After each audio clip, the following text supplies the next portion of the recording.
A little more than 1 year it has passed since the first time that we entered the Darien Gap. Ben Berquam and myself, we entered the most dangerous jungle for migrants.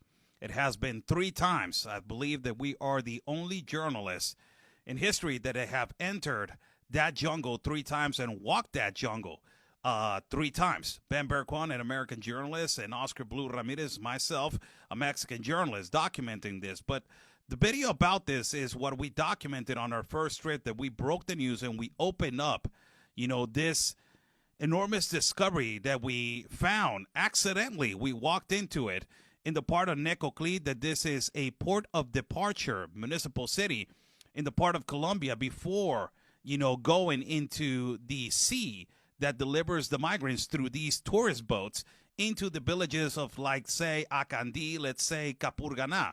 These are the name of the villages where the Colombian territory it is located, where the guides and the coyotes and the Colombian cartel, they take over the migrants to deliver them into the limitations between Colombia and Panama.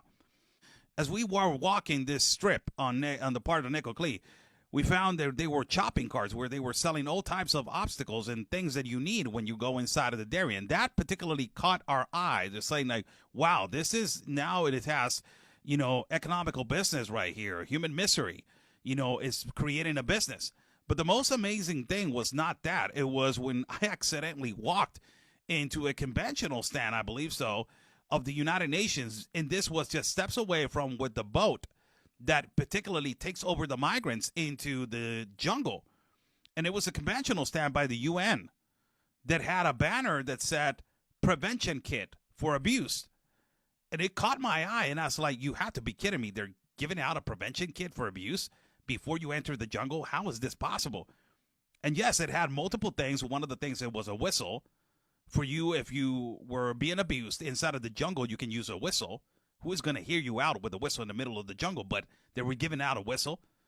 But the shocking thing was the Plan B pills for the women. Plan B pills and condoms for men. Immediately as I was reading that in Spanish, I was like, you have to be freaking kidding me. I called Ben and I said, look at this, man. And immediately we started recording, and the UN people started getting nervous. They pick up their things and they started picking up their spot. They put it in the car and they started recording us. We wanted to ask questions, not confront. We wanted to ask questions. How is this possible? Why you're giving out Plan B pills to women, knowing that there is going to be possibly an abuse, that later on our second journey, the heroic officials of Sanafron, the border officials of Panama, we were walking with them on our second journey, and we encountered some delinquent bandits that they were stealing, robbing, raping women, raping and abusing children inside of the jungle. And in the middle of a crossfire, they neutralized one of them and they detained 2 of them. It is a reality. Women were being raped and abused inside of the jungle. But not only that, as we were walking in the first time through the parts of Anachucuna, in the part of Panama, just 6 hours going inside of the jungle, we were discovering the debris of condoms. And guess what? The condoms that they were in the floor in the middle of the jungle, used with debris inside of them, there were the same condoms that the UN were giving out to the migrants inside before they go into the jungle. But, you talk to the migrants, as I have documented more than 11 caravans, did coverage more than 11 caravans and 3 times inside of the Darien. When you talk to the migrants, they tell you in Spanish, oh, we use them to put our phones and to put our documents in. If that is the case, why the United Nations doesn't give you a Ziploc bag, man? And that is simple as that.